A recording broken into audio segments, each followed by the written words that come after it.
வணக்க மக்களை, சட்டம் கிடைக்கப்பட்ட மிக முக்கியமான தகவல் ஒன்று வெளியாக இருக்கிறதா.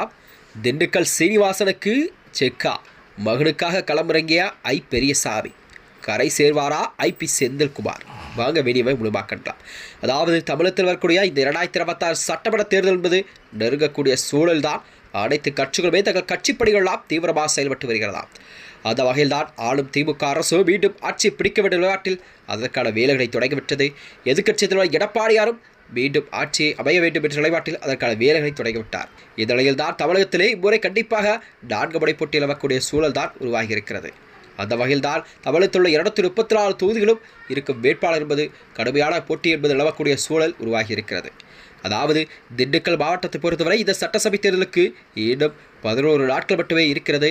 இதனால் திமுக மற்றும் அதிமுக ஆகிய வேட்பாளர்கள் பிரச்சாரமும் தேர்தல் செயல்பாடுகள் என்பது உச்சத்தில் இருந்து வருகிறதா.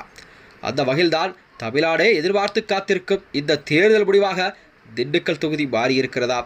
ஏனென்றால் அதாவது அதிமுகவின் முன்னாள் அமைச்சரான திண்டுக்கல் சீனிவாசன் மீண்டும் அந்த தொகுதியில் களமிறங்கியிருக்கிறார் என்று கூறப்படுகிறதா. மறுபக்கமோ திமுகவின் அடையாளமாக இருக்கும் பெரியசாமியின் மகனான ஐபி செந்தில்குமார் அவர்கள் களமிறக்கப்பட்டுள்ளார்.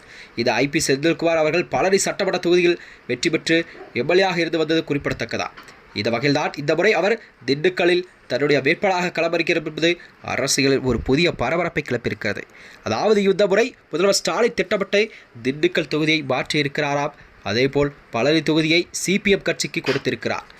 இது திண்டுக்கல் மாவட்டத்தையே அதிர்ச்சிக்குள்ளாகும் செய்தியாக இதை பார்க்கப்பட்டாலும் 2021 சட்டமன்ற தேர்தலில் திண்டுக்கல் சீனிவாசன் சுமார் 1,86,000 வாக்குகள் வித்தியாசத்தில் வென்ற தொகுதி.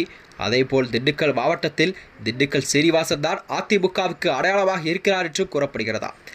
நத்தம் விஸ்வநாதின் அரசியல் செயல்பாடுகள் குறைந்துவிட்டதாக மக்கள் மத்தியில் பேசப்படுகிறது. இதன் காரணமாகவே திண்டுக்கல் சீனிவாசனை வீழ்த்திவிட்டால் கண்டிப்பாக திமுக கைகளுக்குள் மொத்த மாவட்டமே வந்துவிடும் என்ற கணக்கு போட்டிருப்பதாகும். அதேபோல் பெரியசாமிக்கு வயதாகிவிட்டதால் அவரின் இடத்தில் அவரது மகனை கொண்டு வர திமுக தலைமை கருவதாகவும் தெரிகிறதா. அதற்கேற்பான பலமான வேட்பாளர்களை வீழ்த்திவிட்டு வந்தால்தான் கண்டிப்பாக அமைச்சர் பதவி கூட அளிக்கப்படும் என்ற உத்தரவாதமெல்லாம் அளிக்கப்பட்டு இருக்கிறது.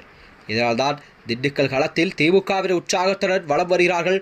அதை மட்டுமின்றி மறுபக்கம் திண்டுக்கல் சீனிவாசன் இந்த தேர்தலில் தோல்வியடைந்தால் அவரின் அரசியல் எதிர்காலமே சிக்கலாகும். இதனை கணக்கில் கொண்டுதான் திண்டுக்கல் தொகுதியில் ஆலோசிக்க வேண்டும் என்பதில் கவனமாக இருந்து வருகிறது இரு கட்சிகளும். அதாவது திண்டுக்கல் மாவட்டத்தை பொறுத்தவரை இந்த முறை கண்டிப்பாக ஆளும் கட்சியான திமுக, ஆண்ட கட்சியான அதிமுக ஆகிய இரு கட்சிகளுக்கும் மிகப்பெரிய மோதலாக இந்த சட்டமன்ற தேர்தல் அமையும் என்பது எதிர்பார்க்கப்படுகிறதா. ஐபி செந்தில்குமாருக்கும் அவரது ஒட்டுமொத்த குடும்பமே களமிறங்கி இருக்கிறது.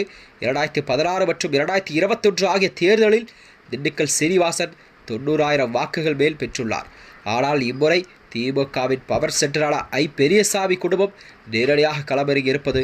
அதேபோல் தாவேக்கா பிரிக்கும் வாக்குகளும் திமுகவுக்கு சாதகமாக மாறும் என்று பார்க்கப்பட்டு வருகிறதா. மேலும் இது போன்ற வீடியோக்களை தெரிந்து கொள்ள நமது சேனலை மறக்காமல் சப்ஸ்கிரைப் செய்து கொள்ளும். நன்றி, வணக்கம்.